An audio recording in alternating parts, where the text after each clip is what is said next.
1, 2, 1, 2. I think most people don't come. So does, and everybody who picks up bagels now picks up half bagels? Yes, no, that's just, however they meet, I don't know if it's once a month or whatever it is, When there's a program. And there's a program. Oh, well, there's a program. But they let you know, so we can know. I know, but I've never gone home. No, I'll have to check in the, I think it'll say in the bullet, well, not the way it evolved.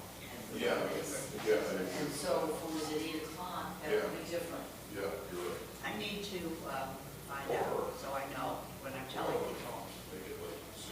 They Yeah, have because to get to. if we don't know, we're picking up that. Yeah, you don't know. They might forget to tell us. Yeah, but it was lucky that Jackie knew. Yeah. You can't if you're working in your family, you never get finished by 6 You're right. in time. And the kids don't like to wait until 7:30, and it's just This Monday night. Little one, no, Michael's coming this morning. What's that? I know. No, it's Mr. Rick.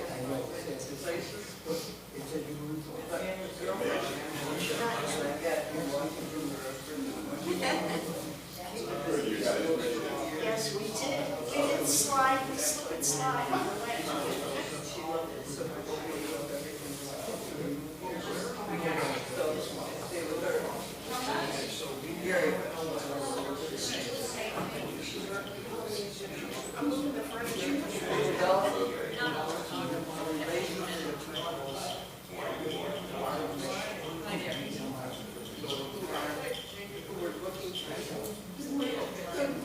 Sorry to interrupt you. No, mid-sentence.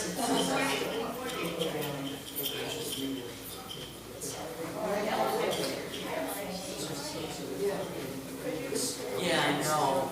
Yeah. It's a big problem. Hi. No.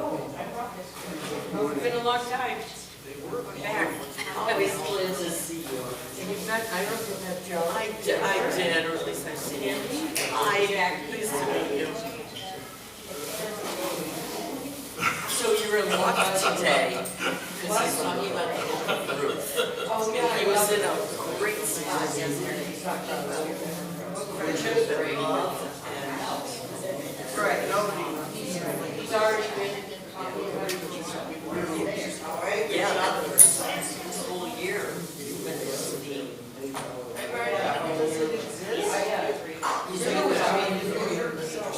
Sorry? No, it was supposed to have been before me. This is he's talking about, isn't it something with your friendship in the final? He talked about Jonathan and David, and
Oh, when you came by, and they predicted, that was the terrible storm they predicted. They predicted that badly and all of that.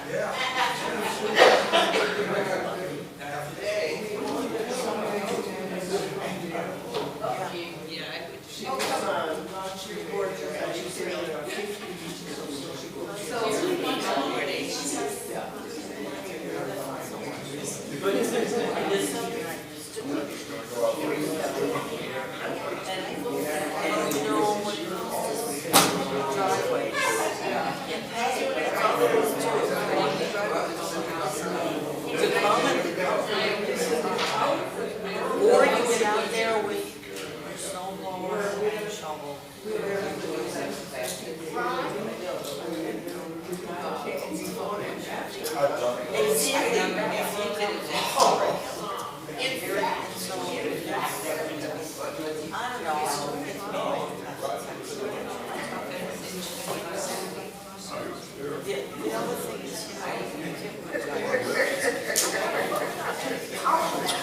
I will never forget that word. Good morning.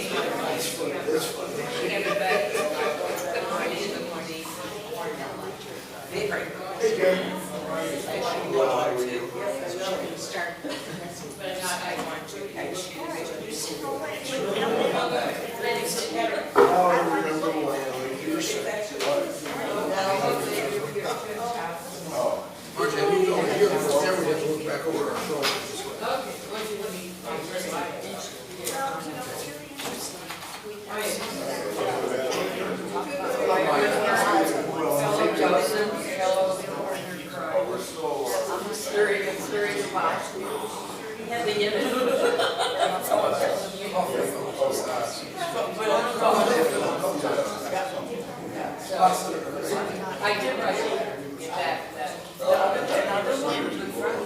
Yeah, I'll let her know. We'll see it. Just wrote it. Oh, this Thursday? Joe, they're waiting on it. They joined, well, had you and Laura. If you want. And then we'll decide.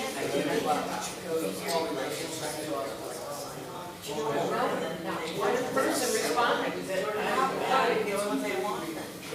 I said, your son will bring it. I said, to be fair, the Zoom, as I represented the debate. So there were, there's also Is it for? It's like the horses. She wasn't this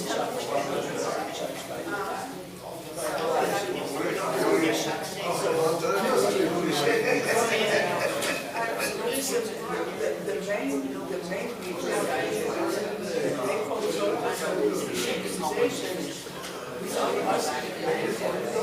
I know.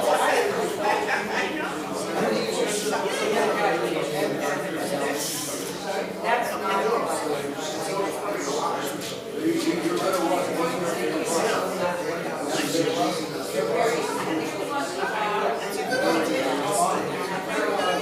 Actually, I do have a thing that says, not that it's like it's before you grill it, we should get it made to the chef, if I was in my yard side, it was weird, you know, she bought it. But that's a good idea. I think they know stuff. No, I told her before I That's my grandma said that, you know, why did that smell? It was the first you go to, what is it?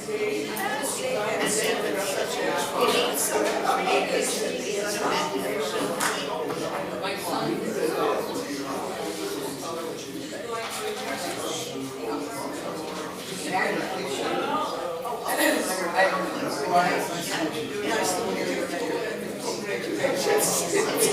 Go get your coffee and your bagels.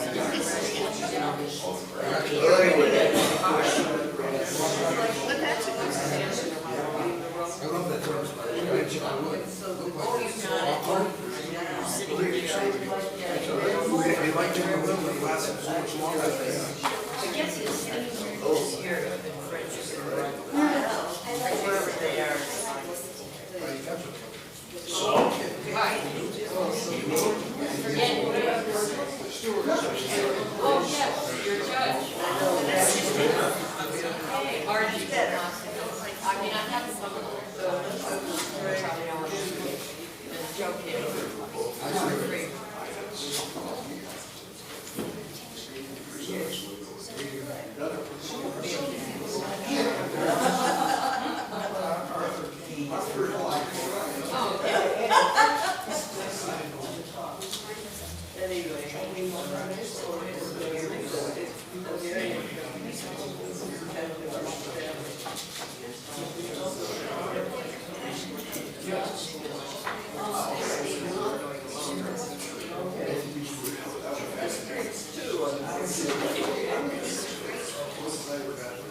Good morning.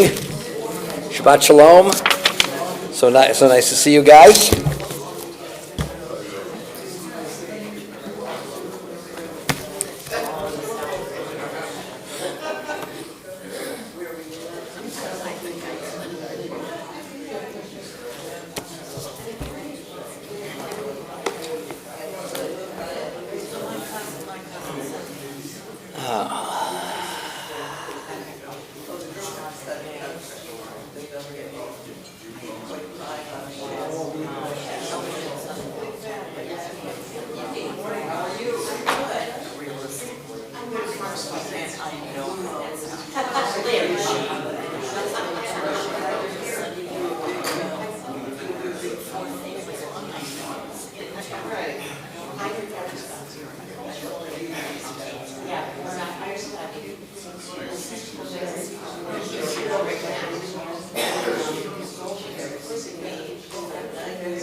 Good morning, everybody.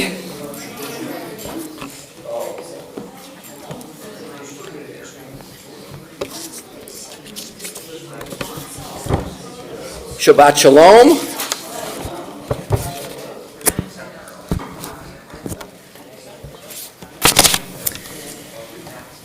So here we are. So nice to see everybody. Some of you, I think, are here for the first time, so let me just reiterate a couple of things. Coffee and bagels, you can get up and get more anytime you want to. Doesn't bother me. I don't think it bothers anybody else. I know that Shabbat, Saturday, is a day of errands and doing other things. So if you can't get here until 9:30, 20 to 10, don't let that deter you. And if you need to leave before we're done, don't let that stop you as well. I think nobody minds if you get up and leave when you need to do it. Just glad you're here when you are here. Okay, and welcome to those who are live streaming. Good to have you with us as well. Let me thank, first of all, Ron and Marty Rosenfield for our bagels this morning. There's Ron. Thank you so much. And to Eileen and Gary Kammer for supporting the live stream. Thank you. And for Jackie Weiner for picking up the bagels. Okay. We have a smooth running bagel machine. What could be better than that? Okay, blessing for the study of Torah. Baruch atah Adonai, Eloheinu melech haolam, asher kidshanu b'mitzvotav v'tzivanu la'asok b'divrei Torah. We praise you, Lord, our God, sovereign of the universe, who sanctifies us through God's commandments and joining upon us the obligation to immerse ourselves in words of Torah. Amen. A couple of people have said to me, especially after last week's session, a couple of people who live stream, please repeat the questions or the comments. And nobody knows better than I do that is important, but I get so caught up in what we're talking about that I forget. So don't hesitate to remind me if I launch into a response without mentioning the question or the comment. I don't mind it at all because I think people really want to be as part of the conversation as they can be. Okay, so we are working on the issue of friendship. We looked at David and Jonathan, and now we're looking at Ruth. So let's get to the book of Ruth. When somebody has the page. 1419. Very good. Probably not a good year. Okay. So we have spent quite a bit of time on chapter 1, in which Naomi is the victim of several tragedies within the first 4 or 5 verses. Exiled from her homeland, from Bethlehem. Let's remember that the Hebrew for Bethlehem, Beit Lechem, means the house of bread, or we might say the house of plenty. And the irony is that the book opens with a famine in the house of plenty. So that right away, in the very first verse, the author has thematized the issue of poverty and plenty. And not only is there a literal famine in Bethlehem, but there is also a metaphorical famine for Naomi. She's in exile. She quickly loses her husband. Then she loses her 2 sons. And all she is left with is 2 foreign women, Moabite women. So this is a bad situation. Although the reader knows, although Naomi doesn't yet, that she has everything she needs, and that will emerge in the course of the story. And she then tells her daughters-in-law, when she hears that the famine is over, so the beginning of the return to plenty, we have to always be thinking in terms of this issue, because the harvest and so on is coming up, and we now are alert to the double meaning of that word, both in terms of the literal, but also in terms of the figurative, how Naomi and her family are going to experience harvest in a different way. So Naomi, out of deep concern for her daughters-in-law, says to them, the famine is over, it's time for me to go back to Bethlehem, you go back to your own families. That only makes sense for you. And she's concerned about their well-being. And both Orpah and Ruth protest. It's not that Orpah is just looking for an easy way out. She already feels attachment to Naomi. She protests, they weep, but finally she relents and does the right thing in practical terms. I always love, and we talked about this a little bit last week, that Ruth's elevation, in terms of the kind of person she is, does not require diminishing Orpah. Orpah is a good person. Ruth is an extraordinary person. And so the author, I think, is modulated in his or her understanding. It would have been easy for a lesser author to make Orpah not look very good in order to elevate and dramatize Ruth's specialness. But the author doesn't feel the need to do that. And Ruth dramatically says to Naomi, now we're in verse 16 of chapter 1, do not urge me to leave you, to turn back and not follow you. For wherever you go, I will go. Wherever you lodge, I will lodge. Your people shall be my people, your God, my God. Where you die, I will die, and there I will be buried. Thus and more may the Lord do to me, if anything but death parts me from you. There's a kind of ascending order of significance, isn't it? Wherever you go, where you walk, I will walk. Where you lodge, where you stay, I will stay. Your people, we broaden my loyalty to you. Your people shall be my people, your God, my God. And finally, eternity. Where you die, I will die, and there I will be buried. And thus and more may the Lord do to me, if anything but death parts me from you. Good morning. And when Naomi saw how determined she was to go with her, and as I pointed out last week, the verb is interesting. It's a reflexive verb. It's action that is done to oneself. Determination is an insistence on something. So when Naomi saw how determined she was, she ceased to argue with her, and the two went on till they reached Bethlehem. And when they arrived in Bethlehem, the people say, can this be Naomi, which means pleasant? And she says, do not call me Naomi, call me Mara, call me bitter, because God has made my lot very bitter. And here, Naomi becomes a Jobian figure, complaining that God, for some reason, without cause, has made her life bitter.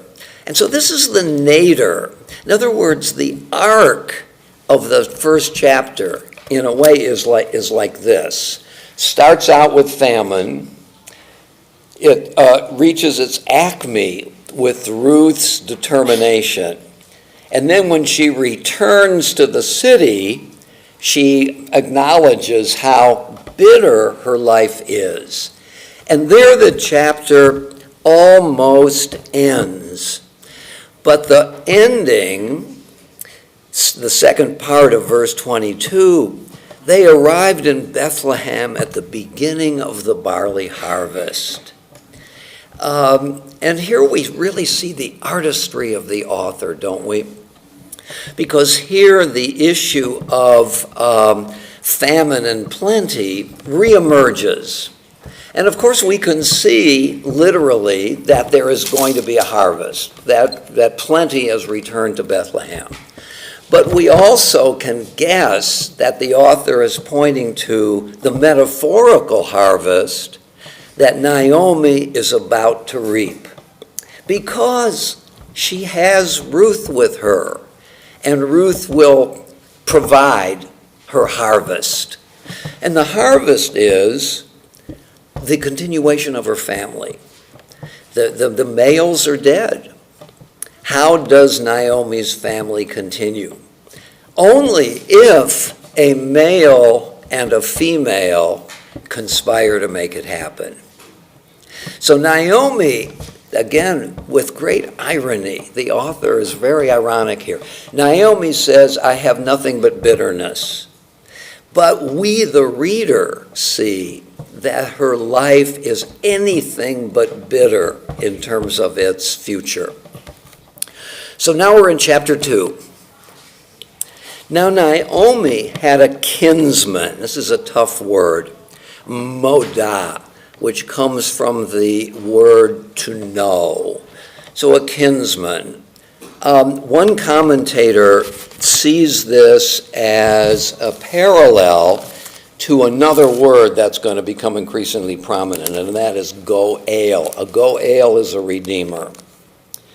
And they're looking for a redeemer. So we could take kinsman as not just a friend, an acquaintance, but a family member, and that it devolves to the family to engage in an activity known as levirate marriage, where a widow has sexual relations with a brother or a kinsman of the deceased in order to raise up a son to continue the family line. Okay?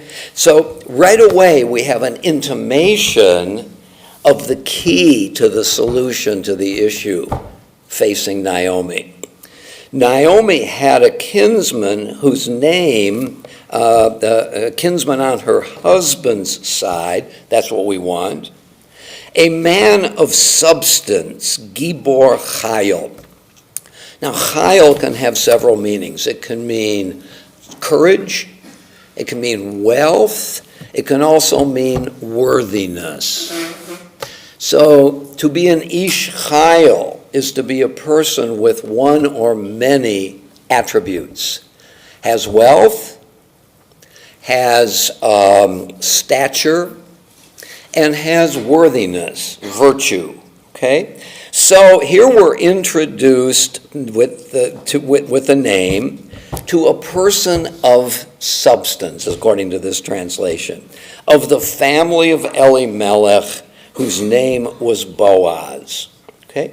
So the author right away introduces us to the next important protagonist. Ruth the Moabite said to Naomi, so here we have to pause on a question. I don't know exactly how to answer it. Ruth is a Moabitess who has changed loyalty. Now she has joined Naomi's family. She has become, for all intents and purposes, an Israelite.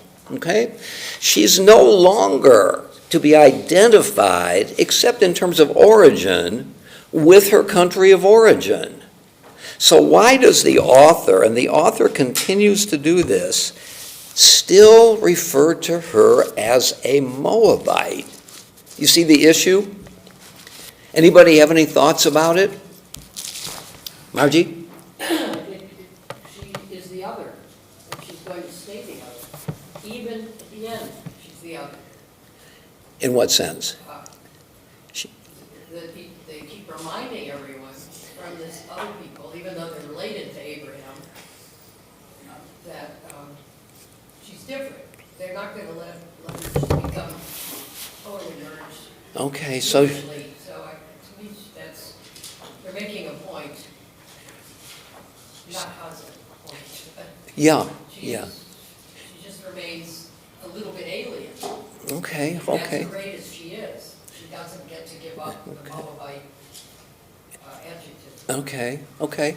It's an interesting point, and it raises in my mind the question, what would she have to do to cease being the other? It strikes me that your view is she's always going to be, because that's her place of origin, and she's never going to give up her attachment to her origin. She's going to be revered. I don't know. To me, a lot of it, she's sort of a convert, but there wasn't a virgin, right? So, I mean, She's a convert. they don't want to let go of the fact that she came from another place.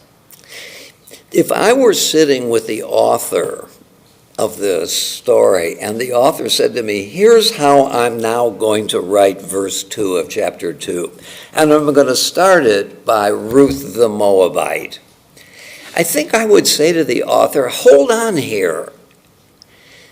Nobody is more committed to the enterprise of the Israelites than Ruth. Ruth will see, and we already have seen, but we'll see further, is totally committed to the enterprise of the Israelites. How can you call her a Moabite? And maybe the answer is Margie's answer. Once a Moabite, always a Moabite. Never fully domesticated or naturalized. Scott? I think it's to point out her status and her maybe precarious situation in Judah. Because to the casual observer, someone who doesn't know her intentions or what she's done, she's a Moabite and she's not a favored person. Interesting. She has like a second-class citizen status. So, Scott, what I hear you saying is, whatever her actual status is, that has been achieved by her own determination, she's always going to be seen by others as other. It may be that she's not. Margie's argument is she is an other and always will be. And Scott's position is whether or not she is an other, she seems to be. So it's hard, one might say, I don't want to generalize, for a community to fully accept an outsider, especially an outsider from an enemy camp. The Moabites were friends and enemies alternatively. Stuart? I think Ruth's story is parallel to Ezra's admonition of cast off your foreign wife, and the Bible's Deuteronomy's admonition that no Moabite will ever become admitted to the congregation of the Lord until the 10th generation. And her story is in opposition to that. Good, right. So, Stuart, I'm trying to remember to announce what's going on here.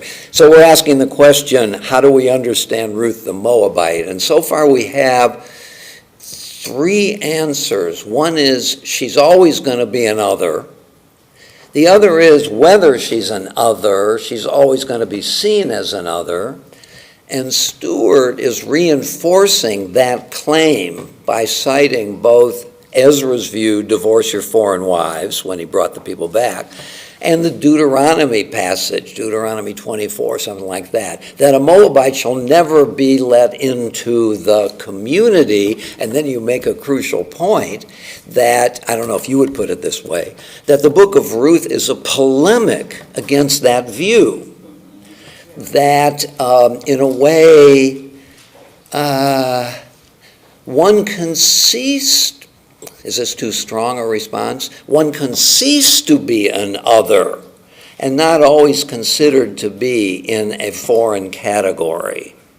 And if that's true, if I haven't overstated it, then that highlights what's going on here. So, Vivian? But in that very same sentence, there's a yes, but. She is qualified. She says that she is a Moabite girl who's come back with Naomi, Yeah. which suddenly makes her an exceptional person. And then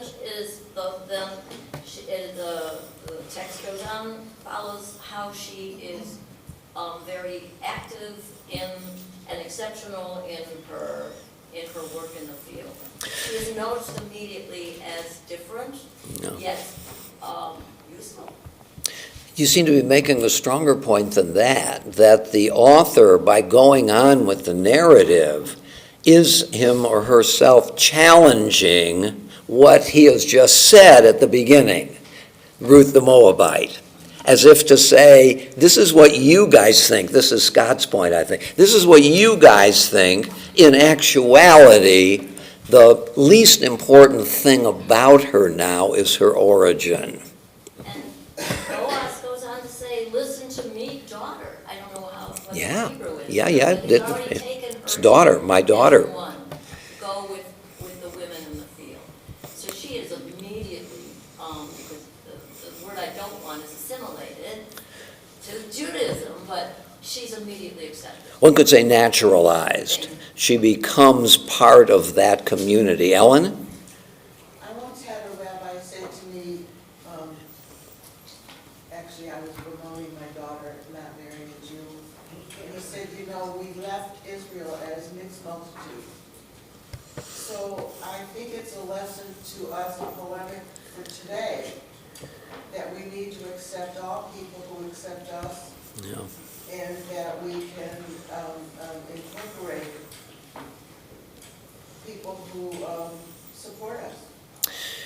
Well, that's a good point, actually. I mean, Ellen is pointing to that passage in Exodus. I think it's the Erev Rav, the mixed multitude. So they go out already with what we might call others. And that may be a clue to our need to be accepting of those who accept us. And so we might say that you are a friend of the author who is polemicizing against exclusion. I think it applies to today. Okay, very good. Yeah, Maya, my name. I know your name. So the last sentence in the book is that King David, is the result of this marriage, and I think that it's interesting that they assert that the main figure in Jewish history is the descendant of this woman. Right, and at the very beginning of our study, we looked at the various ways in which the arrival of David is completely improbable. All of the strange actions that took place to get, or to put it differently, the arrival of David is a miracle. There's no natural explanation for it. Right, no, that is true. And that elevates the stature of Ruth even higher. Joe?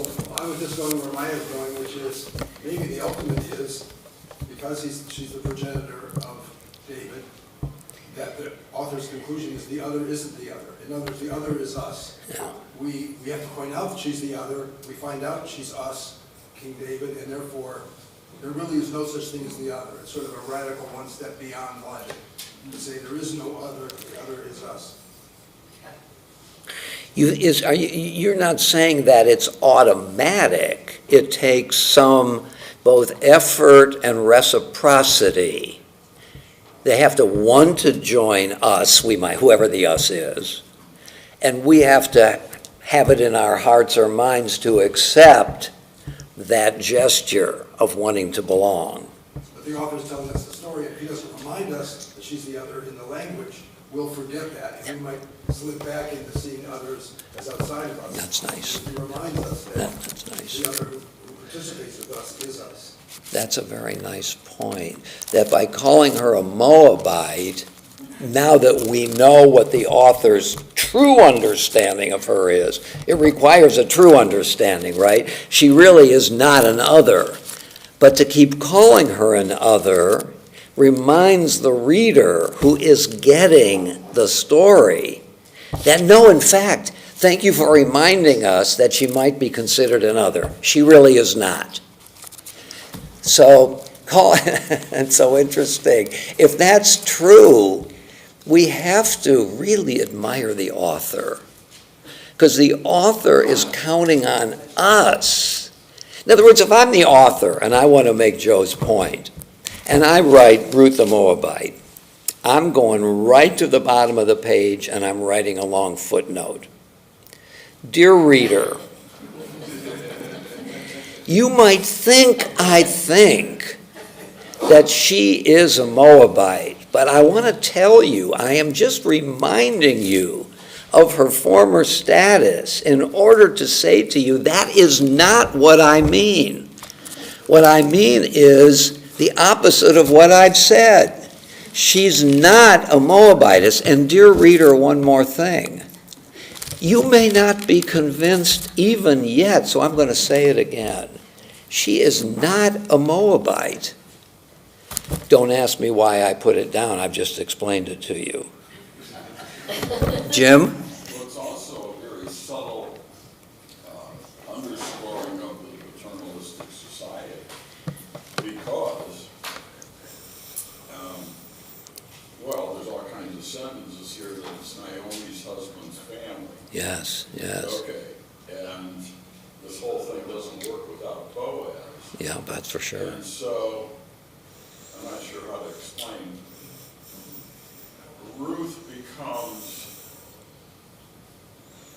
almost just something to be used here, especially if you keep the connotation she's a Moabite. It's almost saying, we don't care who she is, we got to continue this line. Yeah, yeah. And I think, so Jim is suggesting that we have here a reassertion of the patriarchy, that the people who really count are the men, and Ruth is being used as an instrument for the goals of the patriarchy. And I think to whatever degree that is true depends on the strength or weakness of Ruth's agency. If Ruth becomes an actor, if she pushes the plot on her own and doesn't just become a follower of the plot promoted by others, then to that degree you're right. But if she is really taking charge in some way of the situation and makes it happen, that diminishes that point. The author may also be saying, not only are we universalist in some sense, but we're also arguing against the adequacy of the patriarchy. That may be another thing the author is polemicizing against. Ron? Excuse me, unless I missed one. The last time that Ruth is referred to as a Moabite is before her marriage to Boaz. After her marriage to Boaz, she is merely referred to as Ruth. Okay, very good. And that would seem to, if I've not misread it, it would seem to me that the point of conversion from Moabite to Israelite is the point at which she marries. It's a lovely point, but I don't think you're right. Because in chapter 4, verse 5, she is called Ruth the Moabite. And then That is before her marriage. Well, it may be, but it's late in the story, isn't it? So, chapter 4, verse 10, there is no indication that Boaz is going to marry her. Okay, all right. So, yeah, right. Verse, 10. yeah, also there. I'm acquiring Ruth the Moabite, the wife of Machlon as my wife. And your point is that's the point after which she's not called Moabite. Okay, all right. Yeah, okay. Well, that may be, that's another response to it. Candy? Why do we have to be just one thing? Why can't we be more than one thing? Which is, what are the more than one things? Like you can be an Italian-American, or you can be an American Jew, or you can be Israelite Moabite. You can, well, that's the question. An American Jew is a combination of two different categories, whereas an Israelite Moabite is a combination of two things in the same category. Can you be a partisan of two different countries at the same time? Wait, what about Italian-American? Yeah, okay. I mean, America has made a big thing of that. Okay, And all right. So, people thrive that's a good point. in where they are now and where they've been. It's a good I think point. we're all a combination of both of those things. I think here the question, though, is that is she ceasing to be one thing in order to be another? Has she fully cast her lot? Of course, that's her ancestry. But does she have any Moabite loyalty? And I think the answer is no. She has turned from one loyalty to another. Anyhow, let's go back. Let's go They're back. not the same thing either.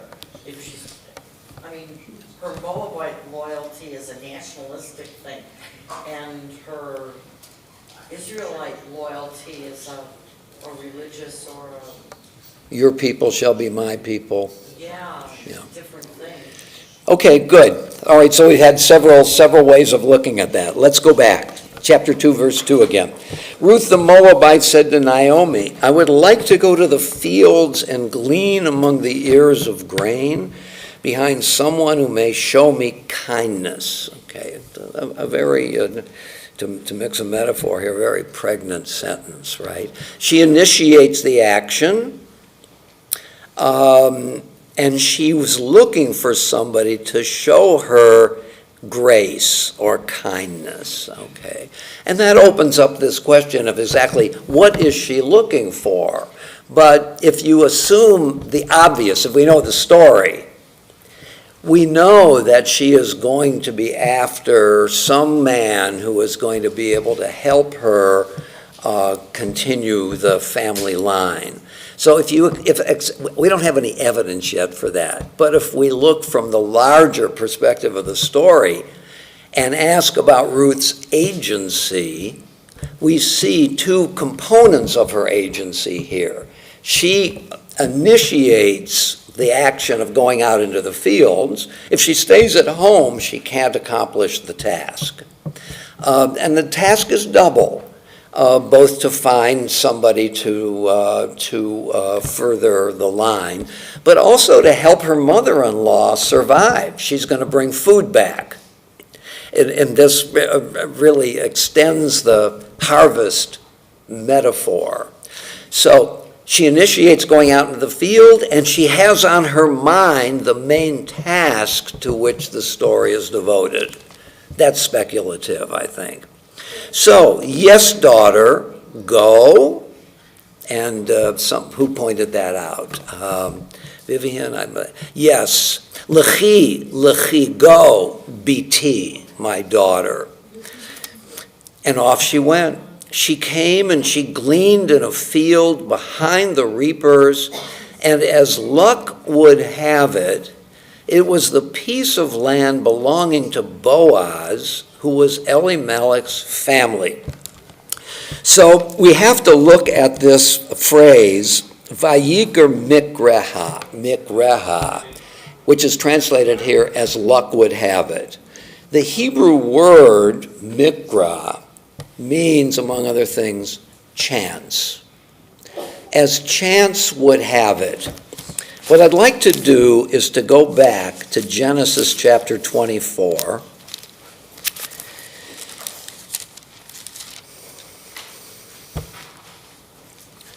Genesis 24, let's begin in verse 10.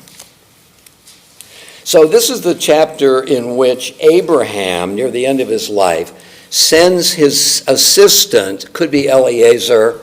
He's named Eliezer in chapter 15. He's not named at all here, so it may not be the same person. That's not very important. His assistant to go get a wife for Isaac.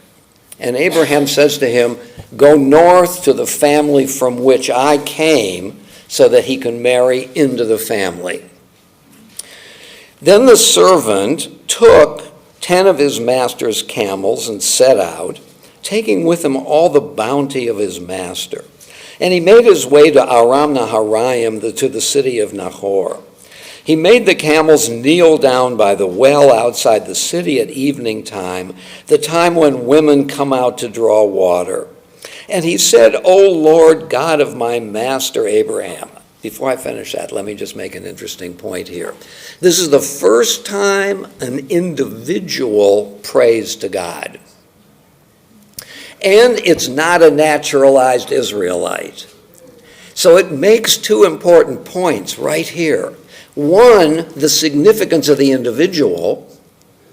that it's not just in community that we pray. There can be petitions of the individual, which are sanctioned already in this story. And secondly, the assumption is that God listens and responds to prayer. Okay? So this kind of offhand prayer by an individual who is probably not an Israelite himself is another universalist way of making two important claims. And he said, verse 12, O Lord God of my master Abraham, grant me good fortune today. And the Hebrew is hakrena, using the same word that is translated in Ruth, good luck. So he's asking for some kind of a sign that he's on the right track. Let's go on with it. Verse 12 again. And he said, O Lord God of my master Abraham, grant me good fortune this day, and deal graciously with my master Abraham. Here I stand by the spring as the daughters of the townsmen come out to draw water.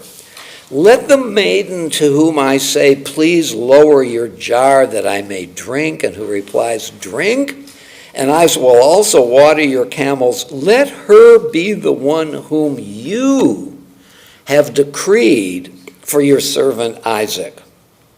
So he's looking for a sign that he's on the right track and that this is the person, okay?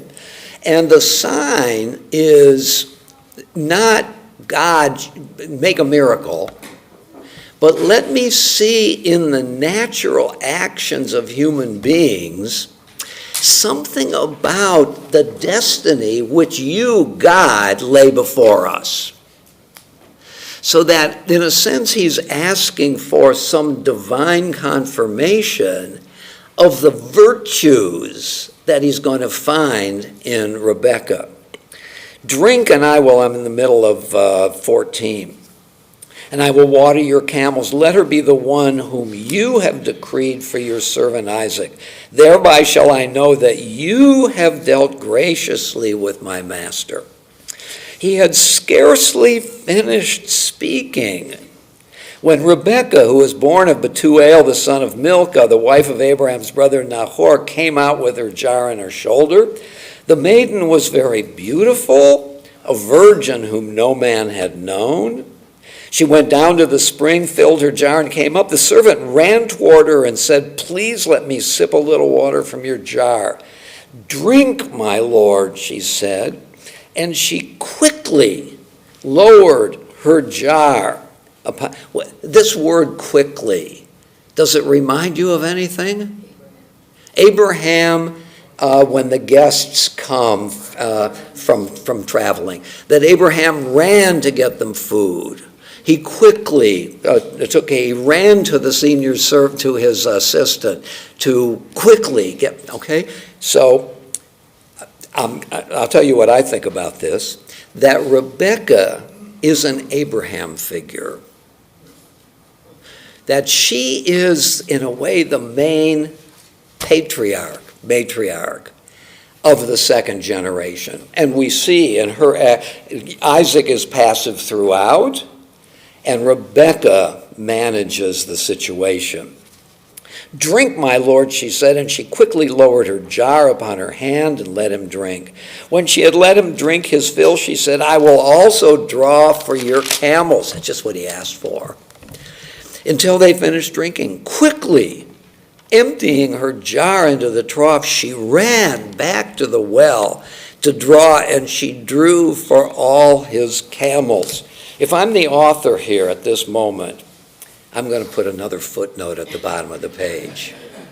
Does this remind you of Abraham, dear reader? Verse 21, the man, meanwhile, stood gazing at, this is, I think, one of the great moments, stood gazing at her, silently wondering whether the Lord had made his errand successful or not. So this idea of luck, of happenstance, is seen by the author here as the divine hand working what? working through the natural actions of human beings. It's not as if there's a disjunction between divine action and human action. God's work is through the actions of human beings. Okay? It's not that God can't do something on God's own. It's not anybody but God who splits the Red Sea or makes the sun stand still for Joshua. But here there's a kind of interpenetration between the virtuous actions of individuals as an expression of divine graciousness.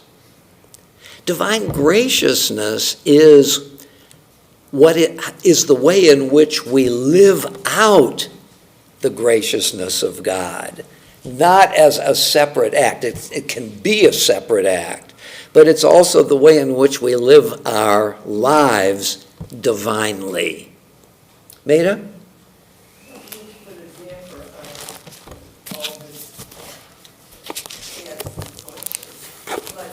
Don't you think that Naomi and Ruth settled somewhere near Boaz's land or on Boaz's land? And don't you think Naomi said, go over here, this is Boaz's land, and you won't mind if you go and that land? I mean, I don't see this as just divine chance happening. I think it's logical that Naomi pointed her the direction to go. It may be. I mean, so what Maida is suggesting here is there is some agreement between Naomi and Ruth ahead of time that Boaz is the guy you want, and so I want you to go. And that's possible, though I must say that I think the narrative, what am I trying to say here? The question might be, is the causality described by the narrative sufficient to explain what happens? So Ruth is represented as wanting to go out to this particular field. The author is suggesting that in some way there's a divine hand at work in this. Well, you could say that, and in a way it's an argument from silence. It's not, Ruth initiates, Naomi encourages, but it could be they're conspiring. I think the problem with that view, frankly, is it diminishes in a way the heroism of Ruth. And what's at stake in that? I'm sorry? Oh, she still wins, but her agency is diminished, and therefore the courage, the heroism of a foreigner known as a Moabite to take these steps. I want to read you something from Nahum Sarna's commentary on Genesis about this situation that we just read. So he's commenting on grant me good fortune, which the servant says. The Hebrew hakreh means literally make it occur. What appears to an observer to be the happy result of chance may in reality be a deliberate determination of God. Nothing is more characteristic of biblical man than a profound and pervasive conviction about the role of divine providence in everyday human affairs. It should be noted that the servant doesn't ask for a miraculous divine intervention or for a revelation that would designate Isaac's bride-to-be.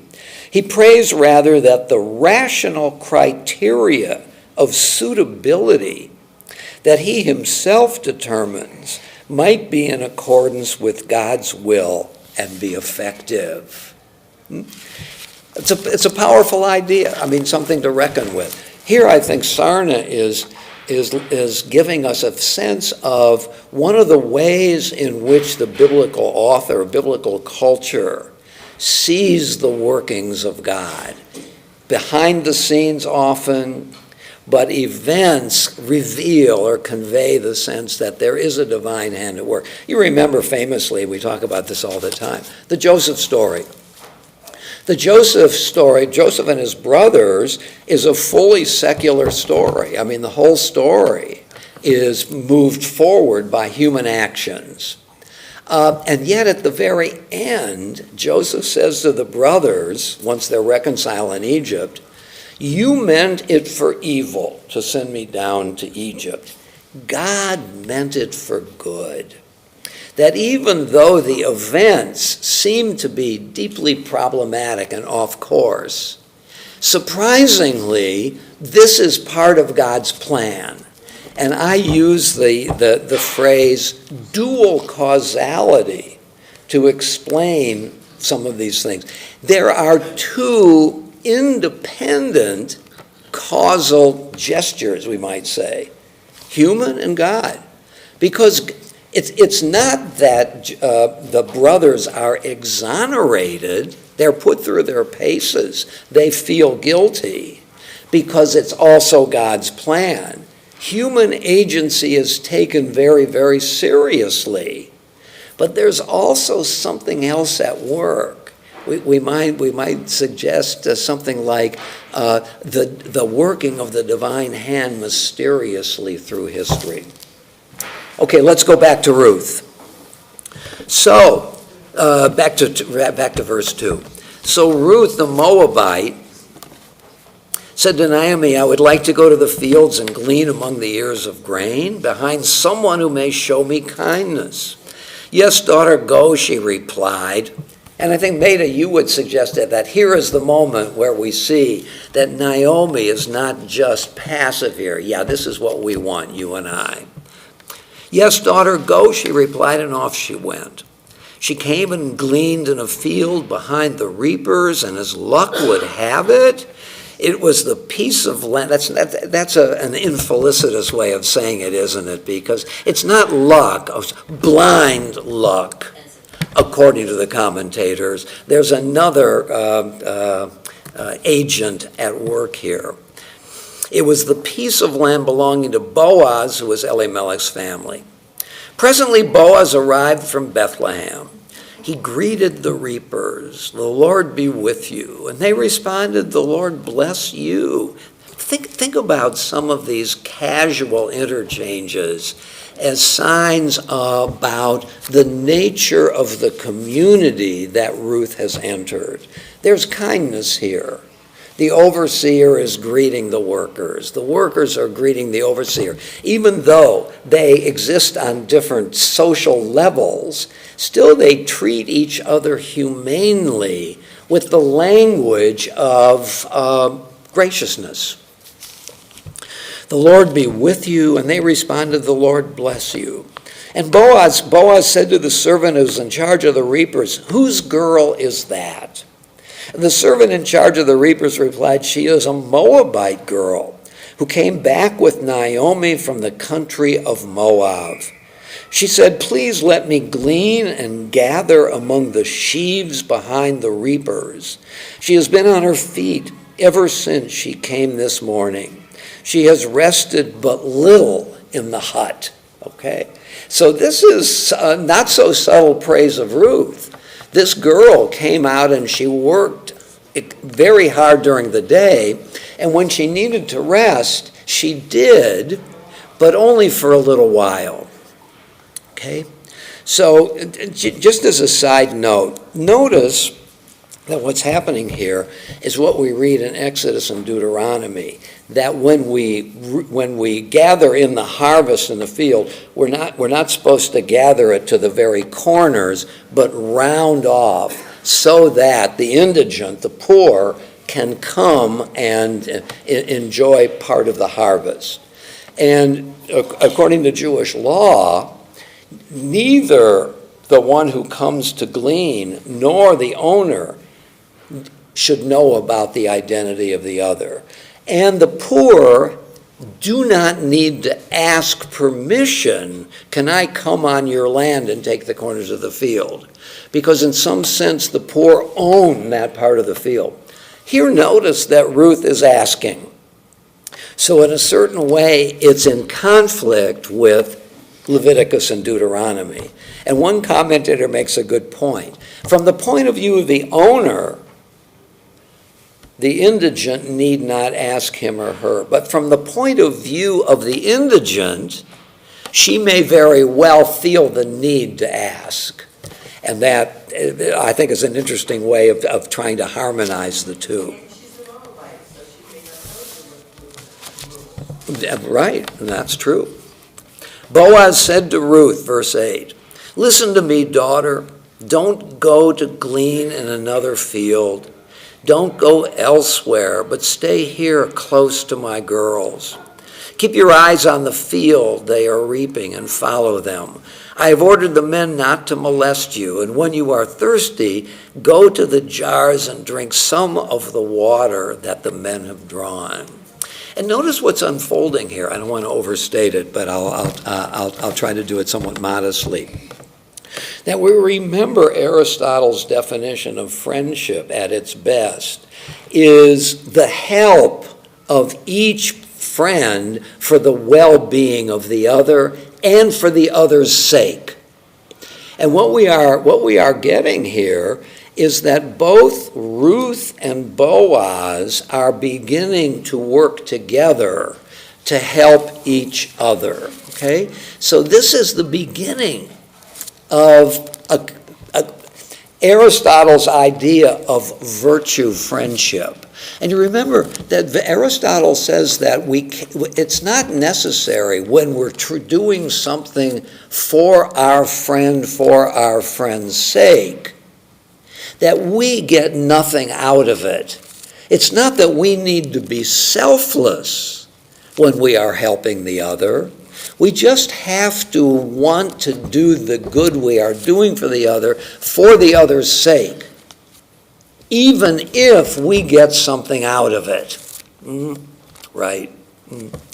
I think I mentioned Immanuel Kant's categorical imperative last week. Kant says something like this, that we should act in a way that our maxim, what we want to do, should, among other things, be universalizable. I should act only if I think that the cause of that the thing I want to do, I would say everybody should do it. So I'm thinking about universalizability, but also Kant says at the same time as I may be getting something out of my act as well. That's the same idea here, I think. All right, so let's go on. So keep your eyes, verse 9, on the field they are reaping and follow them. I've ordered the men not to molest you, and when you're thirsty, go to the jars and drink some of the water that the men have drawn. She prostrated herself with her face to the ground and said to him, "Why are you so kind as to single me out when I am a foreigner?" Boaz said in reply, "I've been told of all that you did for your mother-in-law after the death of your husband, and how you left your father and mother in the land of your birth and came to a people you had not known before. May the Lord reward your deeds. May you have a full recompense from the Lord, the God of Israel, under whose wings you have sought refuge."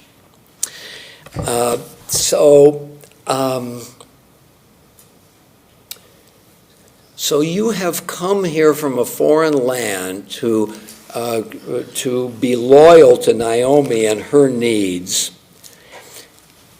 And by doing so, you have come under the protection of God's wings, which is a lovely metaphor for the protection, okay? If we look ahead to chapter 3, verse 9,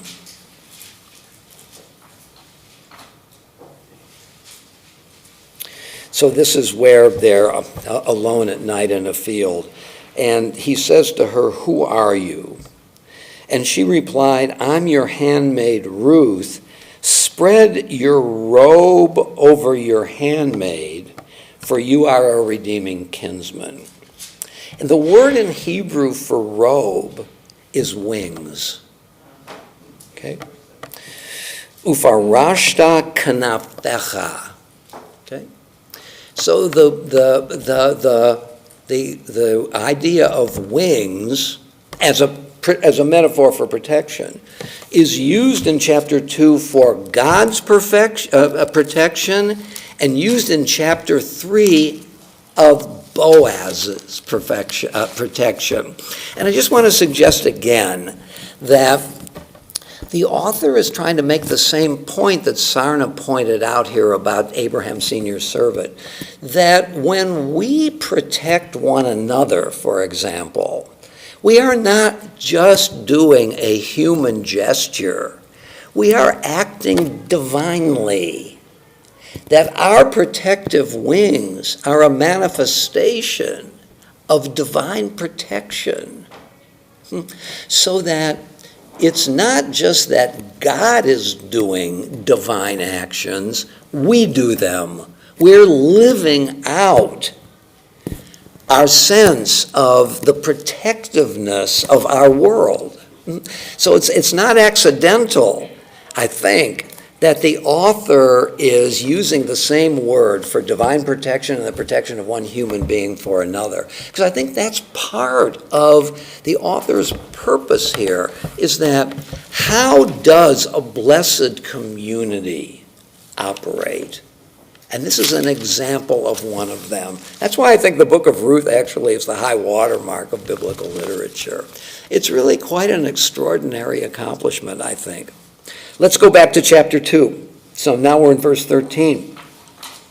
So I'm just go back and finish verse 12 again.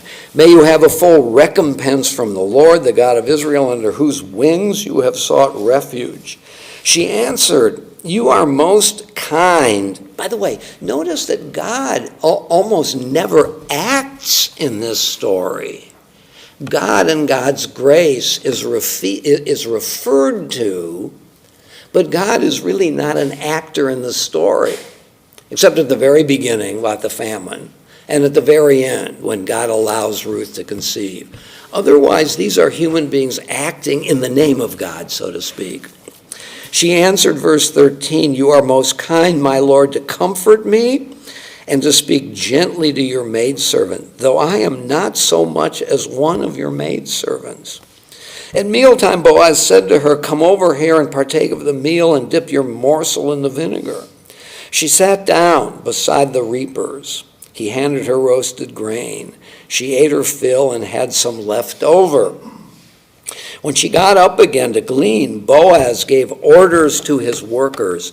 You are not only to let her glean among the sheaves without interference, but you must also pull some stalks out of the heaps and leave them for her to glean, and not to scold her. She gleaned in the field until evening. Then she beat out what she had gleaned. It was about an ephah of barley, and carried it back with her to the town.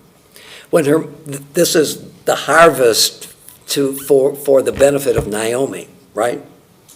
When her mother-in-law saw, think about the dimensions of Ruth's loyalty, if not love, for Naomi. She's going to provide a descendant, but also in the meantime, she is bringing her sustenance. Again, playing with this notion of from plenty, from famine to harvest. When her mother-in-law, and this is a Moabite woman doing all these, who is more exemplary in biblical literature than Ruth, the foreigner? When her mother-in-law saw what she had gleaned, and when she also took out and gave her what she had left over after eating her fill, right? In a way, this is going beyond the letter of the law. The letter of the law might be, bring some food for Naomi.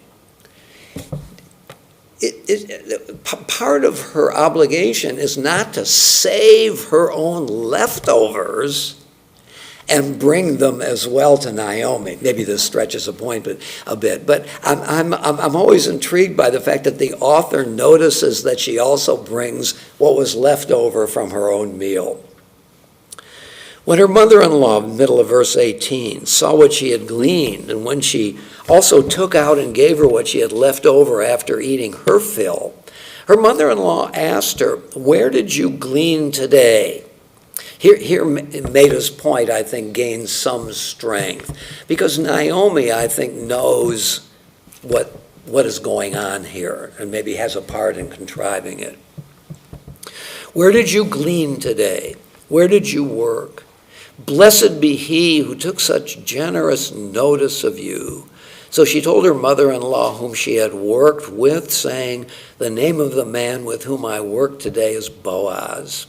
Naomi said to her daughter-in-law, blessed be he of the Lord, who has not failed in his kindness to the living or to the dead. Now, the translator, I think, has a dilemma that can't be resolved. The word his. Should the translator, by the way, the author of the original Hebrew doesn't have this problem. There are no capital letters in Hebrew. Should he make it capital his or small letter his? And what's the answer to this question? What do you think? I'm sorry? Okay, both. And would be hard to represent that. What's the argument for capital H? Gary? It's referring to God. And why would that be appropriate here?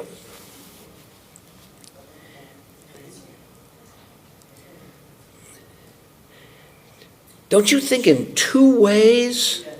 One, that in some sense, without getting too causal about it, God's presence is overseeing the situation. But also, don't you think that the law of levirate marriage, which after all is represented as a divine law, is also an act of divine kindness? Law makes possible the continuation of a person's line when it is aborted. In other words, the law itself is not just a way to behave. It's a way to be gracious. This is a law of grace that is given to us. Now I'm going to generalize. When we face severe limits, when we don't know how to go on, and some laws are not just stop on red when you come to a corner, but how to continue in the face of impediments. God is not eliminating the impediments. The impediments are a part of the natural world. But God provides, there's a midrash that begins something like this. What did God create before he created the world?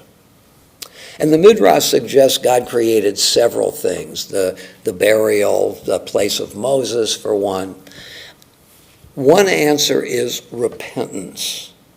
God created repentance before God created the world. Or to put it more generally, God created the cure before the onset of the disease. We are going to sin. We're going to need a way back. And so God put into the fabric of the universe the idea of repentance so that there would be a way back. It's not that God created a world in which there's no sinning. That would come at a great cost, the elimination of free will. So God had no choice if he wanted us to be beings with some dignity. But God could have put into the world a feature which neutralized the problems of the world. And that's what levirate marriage is. And that's part of the divine graciousness, the divine kindness. That's an argument for capital H, isn't it? What's an argument for small letter h? Patty? I think this is an argument for both. This might be too modern thinking for what the biblical author is intending, but maybe the divine presence really is within these characters, within the Abrahamic characters, Rebecca, Ruth, Abraham himself, to show that we're all invested in the possibility of this kind of graciousness divinely. Yeah. I don't know if the author's thinking like this or if it's too psychological, but when you say there's no divine presence, it's not like the Red Sea, it's more subtle. It's more like within all of us, we have the possibility of acting to support other people. This is your friendship duality argument, I think. Yeah, right. It could be both, because Boaz could be invested in the kind of grace that helps other people and allows him to provide solutions to Naomi and Ruth's predicament. I think that's extremely well said. So what's an author to do? What I would do is I'd have another footnote. Dear reader, both. And, I mean, we're making a case for the power of both alternatives, right?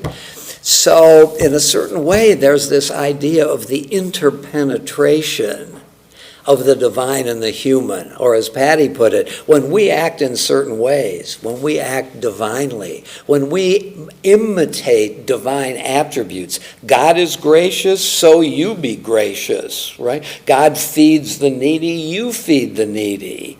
So that it's not just divine action, but as models for how we are to act. It's a very subtle way of having a God, this is how I put it, having a God in your system, in your worldview, where you don't have to appeal to divine causality, right? Please, God, give me a Porsche. It's much more sophisticated than that. That if we really understand the key attributes of God and think of the world itself as evidence of graciousness, we ourselves are moved to act in that way. And in that way, we are acting godly. Right? So whenever I come to this word his in this verse, I think to myself that the Hebrew author doesn't have a problem because there's ambiguity in the very word itself. It can apply to both, and in fact does apply to both. But you wouldn't spell his with 4 letters and not 3, right? H-H-I-S. H-H-I-S.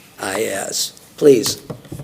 I believe that, I'm going back to the Moabite thing here, because I'm seeing the author making something very beautiful where he's taking duality as much as he can in order to show... He's what? He's what as much as he can? He's taking duality as much as he can in a way to show a story, a superlative redemptive story. Yeah.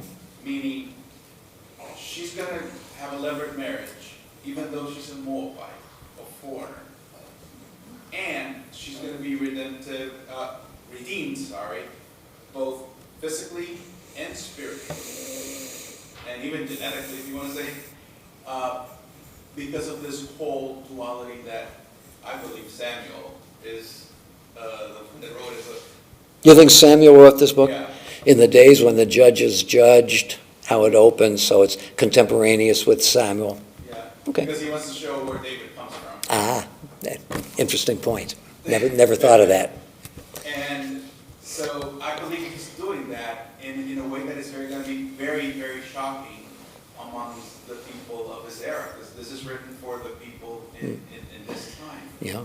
Or as Stewart suggests, maybe as a polemic against certain, yeah. So I believe this is just so beautiful the way that he takes that duality and just like the human intervention representing divine intervention, and like Abraham's servant praying for a sign, but the sign is something that he needs a spouse for Isaac to be in that character, because she would represent Chesed and Isaac represents,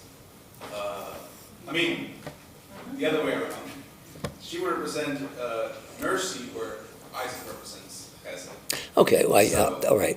Yeah, I'm sorry. Yeah, it's okay, that's okay. Yeah, I think one of the things you're saying just about Rebecca is she's the person needed at this point. Yes. Yeah, right, very, very good, okay. I mean, it's similar to if I, for example, act in a way that my father taught me to act, that he modeled a certain virtue, and I act in that way, in a way, my father is also acting at that moment, isn't he? My father is not, though physically dead, not spiritually dead. So that when one acts in the shadow of somebody else, you're also representing them. They're represented. Let's go on a little bit here. So, I mean, what do we have here? We have Ruth's kindness to Naomi. That's been established. Now, if we acknowledge the small letter H in his as reflecting Boaz, and I think we've been arguing, or some have argued, that it's both God and Boaz, so now we have at least three people acting through chesed, through loving kindness, right? We have Naomi, we have Ruth, and we have Boaz. So this is a community where people are acting in a godly way day in and day out. Okay, so let's go on a little bit. Back to 20. Naomi said to her daughter-in-law, "Blessed be he of the Lord who has not failed in his kindness to the living or to the dead." For Naomi explained to her daughter-in-law, "The man is related to us. He is one of our redeeming kinsmen." So, and notice, one of our redeeming kinsmen. Ruth the Moabite said, "He even told me stay close by my workers." I'm going to emphasize the word by my workers until all my harvest is finished. And Naomi answered her daughter-in-law, Ruth, "It is best, daughter, that you go out with his girls and not be annoyed in some other field." So she stayed close to the maidservants of Boaz and gleaned until the barley harvest and the wheat harvest were finished. Then she stayed at home with her mother-in-law. Oh, that's a difficult moment. She's now at home. How is the narrative supposed to continue now? We really want these two to hook up, and now she's at home. So the author, this is the moment where you get the first commercial. Right. Oh my gosh, she's now at home. Let's go on a little bit. Naomi, her mother-in-law, said to her daughter, "I must seek a home for you where you may be happy." Think of Aristotle here, that Naomi is caring about Naomi for Naomi's sake. I got that wrong. Naomi is caring for Ruth's sake. Now there is our kinsman Boaz, whose girls you were close to. He will be winnowing barley on the threshing floor tonight. So bathe, anoint yourself, dress up, and go down to the threshing floor. I mean, here, unlike chapter 2, it's Naomi who takes the initiative. As if, now that Ruth is at home and no need, the harvest is over, some act needs to be initiated so the story can continue. Now it's Naomi. So bathe, anoint yourself, dress up, go down to the threshing floor, but do not disclose yourself to the man until he has finished eating and drinking. When he lies down, note the place where he lies down and go over and uncover his feet, that's a euphemism, and lie down. He will tell you what you are to do. So she replied, "I will do everything you tell me." I find this a very moving moment. Naomi is saying, Boaz knows what is necessary, and he will lead you to the next step. She went down to the threshing floor and did just as her mother-in-law had instructed her. Boaz ate and drank, and in a cheerful mood went to lie down beside the grain pile. Then she went over stealthily and uncovered his feet and lay down. In the middle of the night, the man gave a start and pulled back. There was a woman lying at his feet. This feet business is all euphemism. Where are you? Who are you? He asked. And she replied, I am your handmaiden, Ruth. Spread your robe over your handmaid. Spread your wings, is the Hebrew, over your handmaid, for you are a redeeming kinsman. So here, notice they are working together, each asserting themselves for the sake of the greater good. You know, Maimonides also talks about friendship in Aristotelian terms. Aristotle divides friendship into three types: friendships of pleasure, friendships of use, and virtue friendships. And Maimonides makes the point that one of the components of a virtue friendship is that the two partners in the friendship work together for some greater common good. I often say to couples when I'm marrying them, if I use the Aristotelian or the Maimonidean typology of friendship, that yes, marriage is for pleasing one another. We help one another.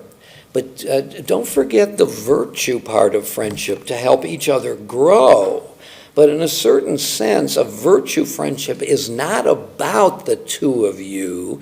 It's about the common goal to which you aspire together.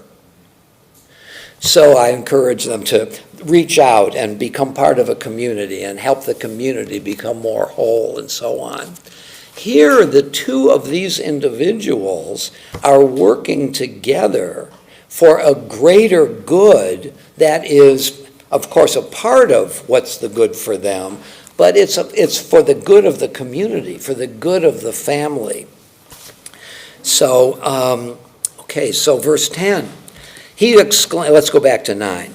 Who are you, he asked, and she replied, I'm your handmaid Ruth. Spread your, I'm going to say wings, over your handmaid, for you are a redeeming kinsman. You're a goel. That's the word that's used here. He exclaimed, be blessed of the Lord, daughter. Your latest deed of loyalty is greater than the first. Isn't that a powerful moment? The first moment of loyalty is to leave her family, her homeland, and to cast her lot. And now, not only has she done that, but she's taking the next step to provide plenty for the family, the end of famine. Your latest deed of loyalty is greater than the first, in that you have not turned to younger men, whether poor or rich. You haven't done what young girls and what young men do. They look for partners like themselves, rather than a young girl and an older man. Though it may be a love story, it's also an instrument for another purpose. And now, daughter, have no fear. I will do in your behalf whatever you ask. For all the elders of my town know what a fine woman you are. And the word chayil, I think, is used here too. You remember chayil means worthy and so on. So that now Ruth is called by Boaz, who himself was named as a person of great virtue, that she also is a person of great virtue. But while it is true I'm a redeeming kinsman, there is another redeemer closer than I. That's a big moment, isn't it? What is Boaz saying here? God is there. I'm sorry? That God is part of it. Okay, that God is part of it. What else? Why would he defer? She's come to him. He's the one who has been identified by both Ruth and Naomi as the right person. He seems willing, but he stops the process. Why? Patty? Maybe he's trying to give her that option, and that if she chooses him, it's for real. Okay. maybe it has something to do with a sort of test or an opportunity, I think is better. That if she really prefers somebody more like her, younger, that he's both giving her an out and in some way testing her resolve. Okay? That sounds reasonable. Any other ideas? I have another idea, is why I continue asking. Not that I think that that's wrong. You know, as Candy said, two things can be true at the same time. Yeah, Scott. Is it possible there's another brother? Okay. So, Or another kinsman? Boaz doesn't know that. And what situation is Boaz stopping for? Another kinsman, but what kind of other kinsman? Closer to the deceased brothers. In other words, Boaz here, maybe you think I'm exaggerating or overstating it, also has a kind of social conscience. He's concerned about the integrity of the community and its customs. And if he just goes right, he stops himself. Because though there is an imperative here and we're very close, wait a minute, society has a stake in its own customs and rules. And so Boaz's concern, I think of throwing a pebble in a brook and getting these concentric ripples of circles. Boaz is not just concerned with this circle, he's also concerned with more remote circles. So this very gesture, I think, elevates Boaz even further. Gary? So we're not told here whether Boaz is really available. No, but he will become available. He's stopping, but... The point is that she doesn't know, perhaps even Naomi doesn't know, whether he is really truly available. Okay. He has someone on his side. Okay, what did you say, Patty? I said, they can take as many as they like. I don't know what available means in the Bible. Let's pause to consider that. Okay. So I've got to stop in a minute to do a bar mitzvah, but I want to try to do a couple of more things. So verse 13, stay for the night, then in the morning if he will act as a redeemer, good, let him redeem. But if he doesn't want to act as a redeemer for you, I will do so myself, as the Lord lives, lie down until morning. And so what continues on is now the story has a little digression where they find another possible redeemer who says no. We'll come back a little more to Ruth next week, but I want to try to finish the story here right at this moment. So let's turn to chapter 4, verse 13. So Boaz married Ruth. She became his wife, and he cohabited with her. The Lord let her conceive. This is only the second time that God's action is noted. And she bore a son.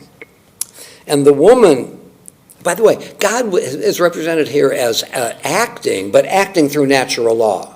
It doesn't say she zapped a son all of a sudden. She let her conceive. This is part of the natural order of things, and God is just pushing it along. And the woman said to Naomi, the women, blessed be the Lord who has not withheld a redeemer from you today. An idea worth pondering a little bit. May his name be perpetuated in Israel. And once again, capital H, small h. The author chooses small h, the name of the Redeemer, I guess, Boaz. But couldn't it also be God? Who's through graciousness, through certain laws, has made this possible. He will renew your life and sustain your old age, for he is born of your daughter-in-law who loves you and is better to you than 7 sons. Wow. In a patriarchal society. Naomi took the child, held it to her bosom. She became its foster mother. And the women neighbors gave him a name, saying, a son is born to Naomi. And they named him Oved. He was the father of Jesse, the father of David.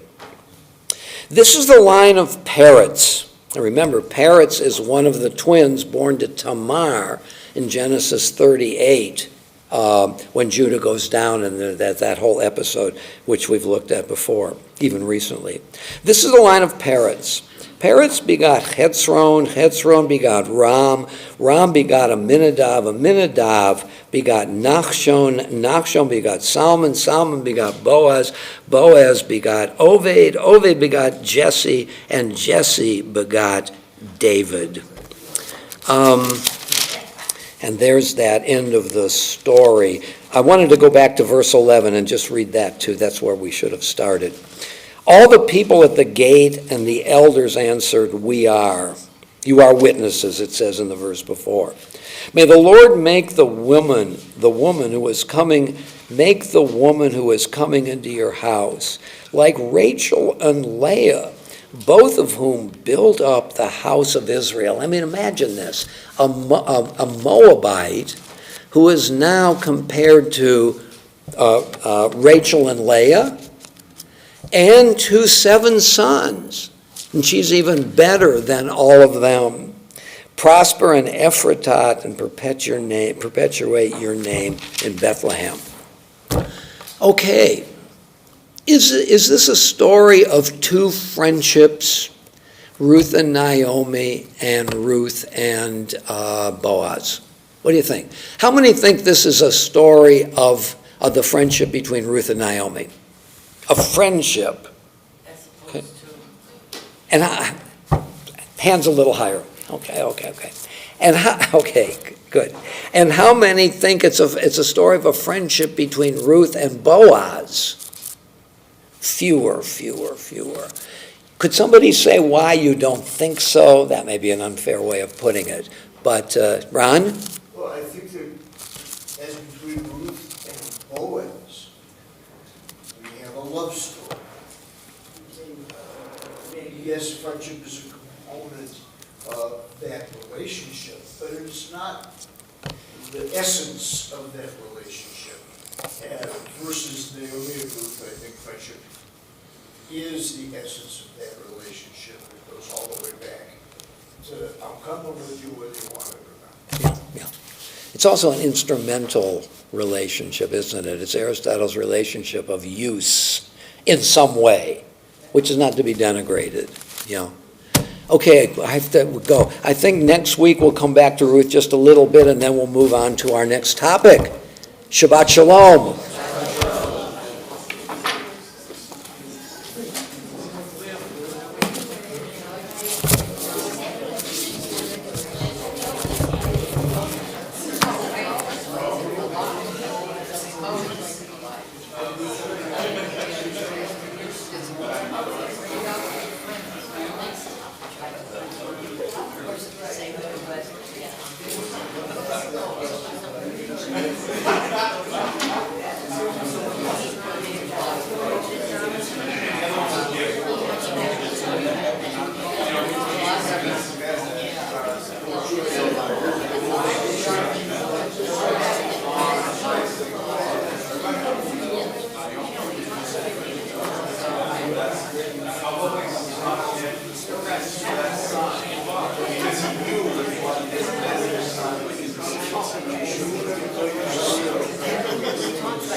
Bars.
Yes.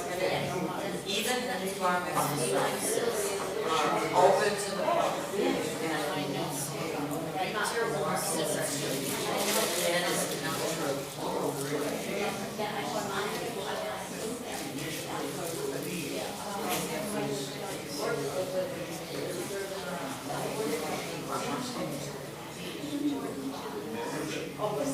Something totally different story. Oh, tell us what. It was not only to protect the good, because remember women couldn't own it. Right. It was also to protect the property, because the guy who marries a widow inherits, immediately inherits her dead property. See you next month. Now, if she doesn't, if she chooses to not marry or can't find anybody, her estate will have a better term, because remember, she can't own it. It goes to that immediate trust. There were laws at the time. Well, they're in the old. No, it's just the Jewish. I don't know. I don't know what the law is. It wasn't law, it was Hebrew law. Yeah, right. Yeah, love and marriage was that. I remember something behind the wall. There were, because they could not write. Yeah. Yes, there were like 10 people Yeah. who will sign, like witnesses to what was going on. It was like a signing the paper, signing the. Yeah, it was like verbal agreement, people witnesses. So, can you tell me?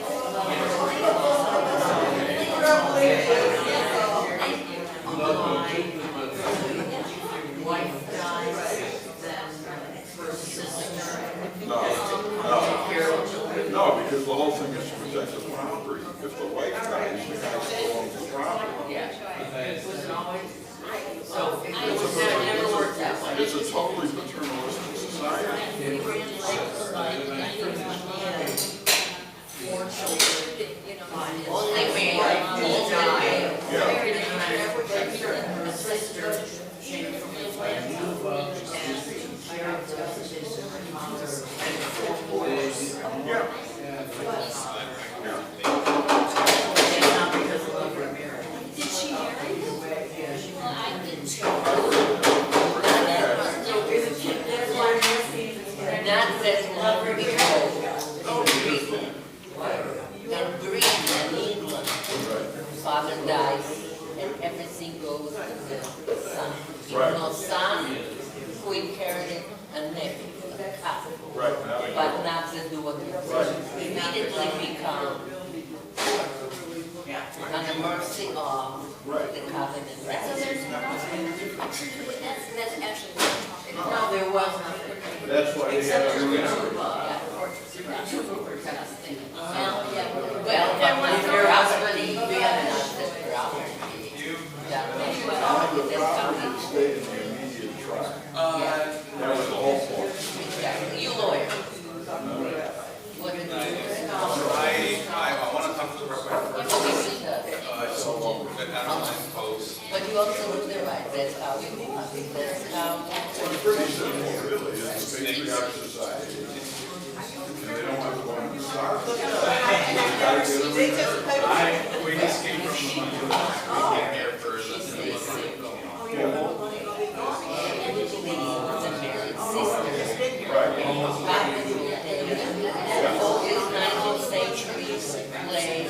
Novels, it's about Yeah, they don't want anybody to start.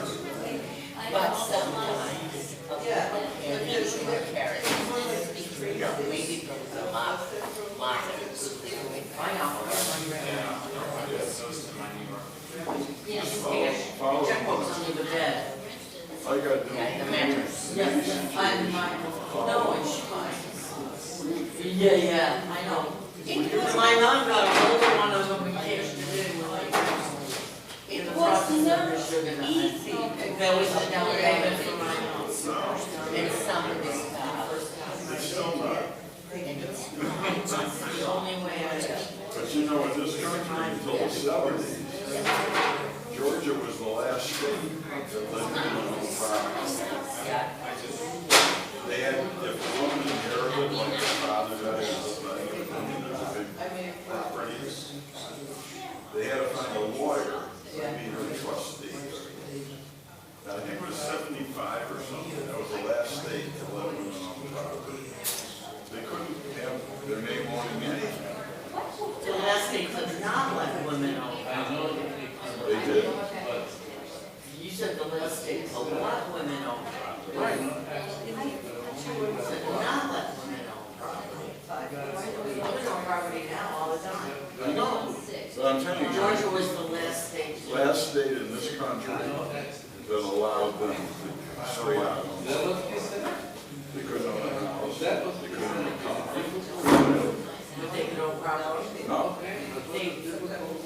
they had to find a lawyer to be the trustee for them. So it was the last state to not let women own property. In the day, they were right. Because a woman would get married, she would change her Yeah. name, she would,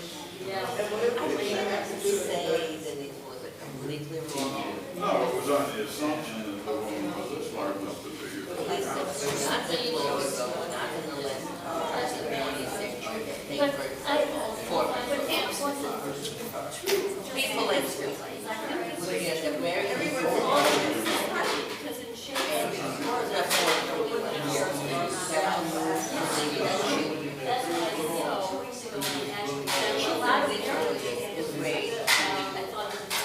because you take a lot of space, they have to take care of you. A lot. I don't know if they have a lot, but there was very little dignity to be all, not able to live with pension, a sort of, and you can, if you want to have a good life. But if you have to live with a son and daughter. But that's why you could have, 12 wives, because the women were shallow. I know, but that wasn't, I know.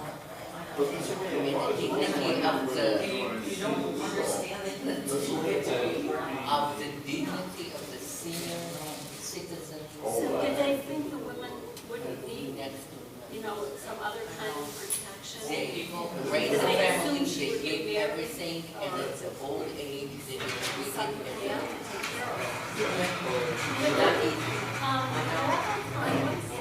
You're right. Rabbi Klein Right. was, I forgot what question I asked. Has to do with women's rights. It also has to do with progress. You said no more, polygamy marriages. Yeah, right. And that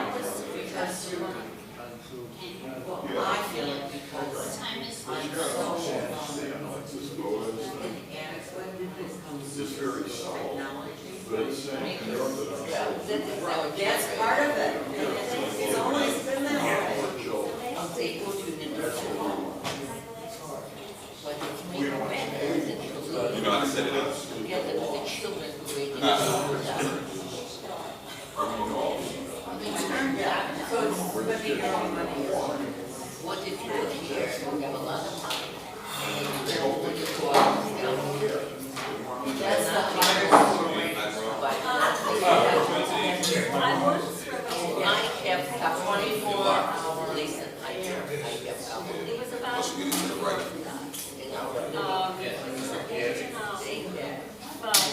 staff, they have people who drive about, they have a person.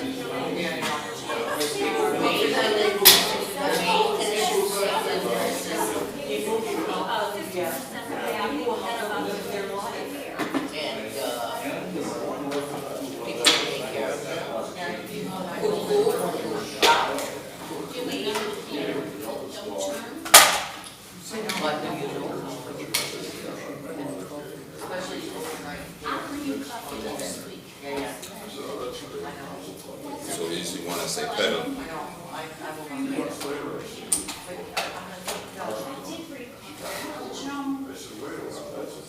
See, Mr. Mouse. this one. He's a different.